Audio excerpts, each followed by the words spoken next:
road trip. Here we come. Woohoo!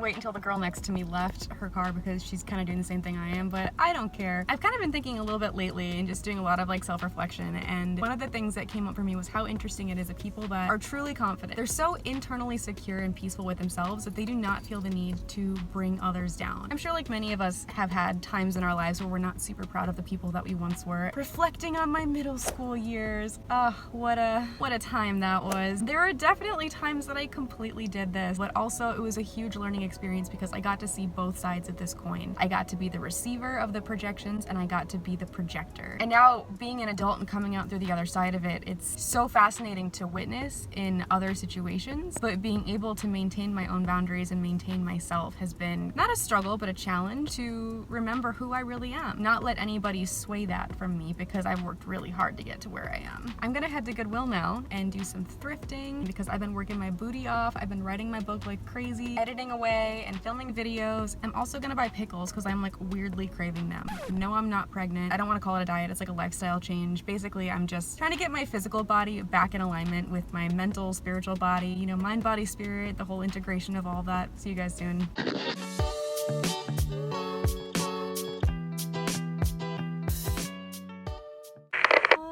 There's a guy that just got in the car next to me. Oh!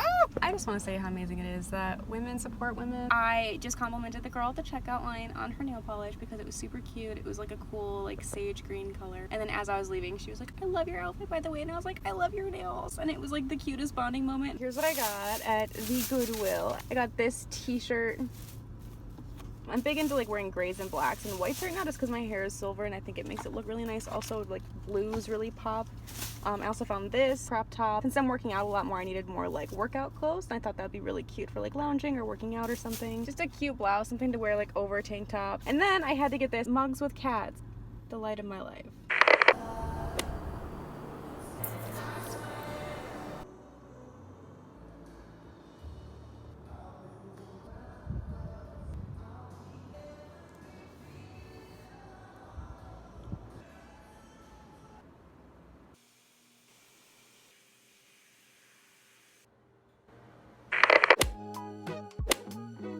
Good morning. Today we are going to Sedona. I'm so excited. I was actually born in Arizona. I was born in Tucson, but this is the first time that I've actually lived here because I moved away when I was a baby. So it's so cool to be able to explore all of these places that I had never been able to explore. It's kind of like a part of my history. Yeah, my mom used to tell me stories about going to Sedona all the time. So now we're going on a road trip together. I'm really excited. Woo! I can't wait.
So of course, just as I suspected, Sedona was absolutely breathtaking. I really can't compare it to like anything I've ever seen in my life in person. The geography, the energy, the people, it was all just so peaceful and beautiful and amazing. Even though it's like an hour-and-a-half drive, we ended up driving down 2 different times this weekend just because there was so much to see. You can't do a full Sedona trip in just one day. So the first day was mostly hiking and just kind of get our bearings, looking around. By the time we were done with all of that, it had gotten pretty late and a lot of the shops were closed. Also, I noticed a lot of the crystal shops don't really want you filming in there. So as much as I wanted to go and like film all of the beautiful crystals, I couldn't because I had to be respectful. So I had to reel it in a little bit.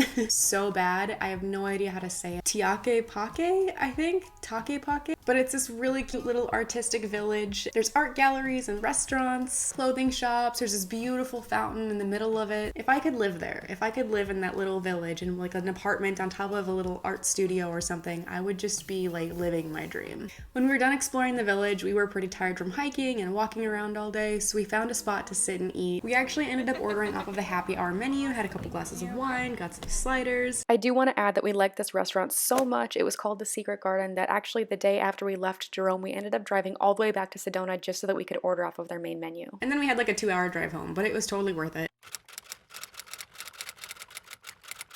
Do you want to go see Jerome? Which is only like half an hour outside of Sedona. And I was like, yes, please. Now, Jerome's pretty different from Sedona for a lot of reasons. Sedona is a lot more of like a spiritual, like community. There's lots of holistic businesses and practices, mediums and crystal shops, beautiful hiking trails. Jerome's a lot more historic, but it's also a ghost town, so it's got its own cool thing kind of going on too. It's way up in these mountains. It was so wild driving up the windy trails up into Jerome. There were so many times where we were joking, we were like looking over the edge, we're like, ooh, this is quite a ways down.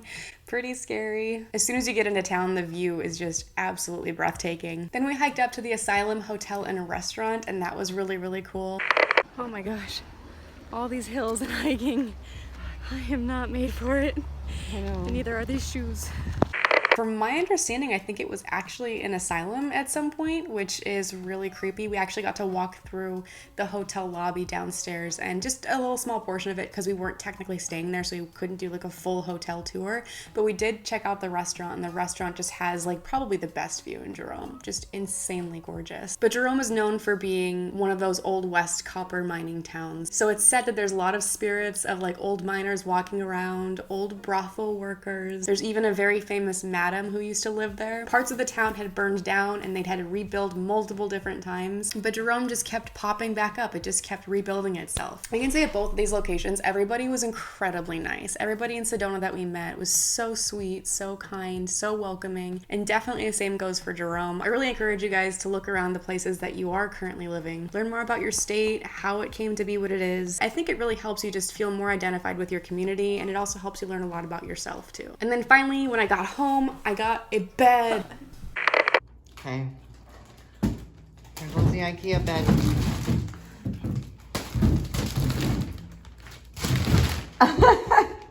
So cool. I don't think you guys understand. When I moved from Arizona, I sold my mattress. For the first month, I was sleeping on an air mattress, but it kept deflating, and I think it might be because my cat, who you can't see, but he's laying right next to me, it might have been his claws poking through it, and it was just kind of a pain to keep reinflating it all the time. And then finally it got to a point where it would no longer stay inflated. Finally just got my new mattress. I'm sleeping like a baby. I will never again take a mattress for granted.